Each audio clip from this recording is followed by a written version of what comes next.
فاتقوا الله وأطيعون فاتقوا الله وأطيعون. jàng alxuraan baax na lool waaye bu dëppoowee ak règle tajwid mu gën a baax waral at bu jot Ndaanaan Institut di amal événement bu mag ca Thiès ngir sargal ay ndongo yu dàkk jàng alxuraan ren nag ñu dëgmal suñu 6e édition ci ñaar fukki fan ak ñeent ci weeru avril ñu di ci woo bépp jullit ngir jëmmal bés bi. Ndaanaan Institut bés sunuy ndaw ay ndaanaan alxuraan. Tanzilul Azizir Rahim. wax leen yéen ñëpp alhamdulilah. yéen ñëpp bàyyi nee nañu alhamdulilah rabbil alamin. ngeen sant yàlla xam ne yàlla sopp na leen. ñu sant yàlla te xam ne yàlla sopp na. yonent yàlla Muhammad sallallahu alayhi wa sallama ay xadis yu bari ñëw nañ di wone muy waat ci keneen ku dut yàlla ànd ak ne moom aaye na ñuy waat ci ku dut yàlla nan la ñuy déggee xadis yooyu. xadis bu wér ñëw na ci yenent bi sallallahu alayhi wa sallam ne inna allaha yanhaakum an taxlifu min abaikum man kaana xaalifan falyaxlif billah wa illa falyasmut. yenent bi sallallahu alayhi wa sallam mu ne yàlla aaye na leen ngeen di waatee seeni baay yi ñu ne kon baay yi rek la wax mu ne déedéet man kaana xaalifan falyaxlif billah aw liyasmut ku ciy waat yëpp na waatee yàlla wala mu noppi loolu li ñu ciy déggee mooy xaraam parce que yàlla la wax moo leen ko aaye. ñu dem ba ci biir ñu gisaat yenent bi sallallahu alayhi wa sallam di waate baayu jaambur ñu gis saxaaba yi tamit di ko def ginnaawam lan mooy dalil bi boo demee ci saxiixul muslim di nga fa fekk xadis boo xamante ne dafay wax ci islaamu Damaam ibnu Saalaba bi mu ngi dugg ci lislaam axiran maanaam mu ngi dugg ci lislaam ginnaaw fatxu makkata ginnaaw gazwatu tabuk boobu fekk yenent bi sallallahu alayhi wa sallam li ko desee dund ci kaw suuf moo ngi tolloog 2 ba 3 at. Damaam moomu ba mu ñëwee di laaj yenent bi sallallahu alayhi wa sallam lan mooy islaam yenent bi ba mu ko waxee daf ko ne du ma ci yokk du ma ci wàññi walbati ku dem yenent bi sallallahu alayhi wa sallam dafa wax ci xadisu muslim mu ne aflaha wa abihi in sadaqa wax yi bëri nañ ci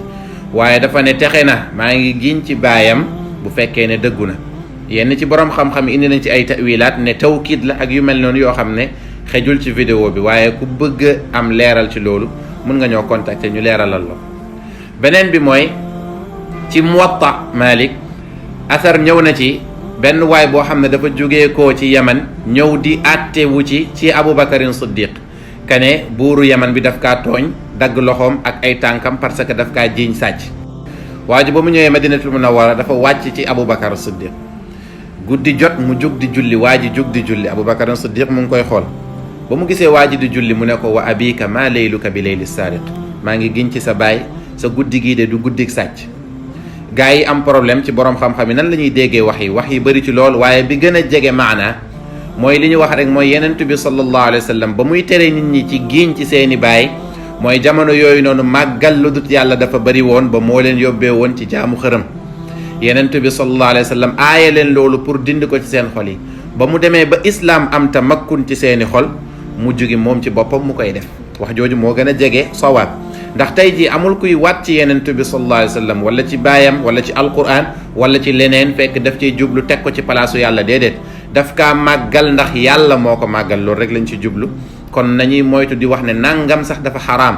ndax alquran moo ngi wax naan wala taqulu lima tasifu alsinatukum alkadiba hada xalaalun wa hada xaraamun li taftaru ala allahi alkadib inna alladina yaftaruuna ala allahi alkadiba la yuflixuun yàlla dafa wax ci suratu nahl verset 116 wala 115 je pense 116 mu ne moytu leen di wax ci mbiram yàlla ne lii dafa dagan lii dafa xaraam ngeen di sosal yàlla yàlla sax dafa ne ngeen may sosal ay nar ay fen li taftaru ala allahi alkadiba yàlla ne ñi may naral man ñi may fenal duñu mus a texe yàlla ñu ci yàlla musal donc il faut faire très attention boo demee ci suratul baqara verset 225 wala ci suratul maida verset 89 ñaari aaya yëpp ñëw nañ fa yàlla di wax naan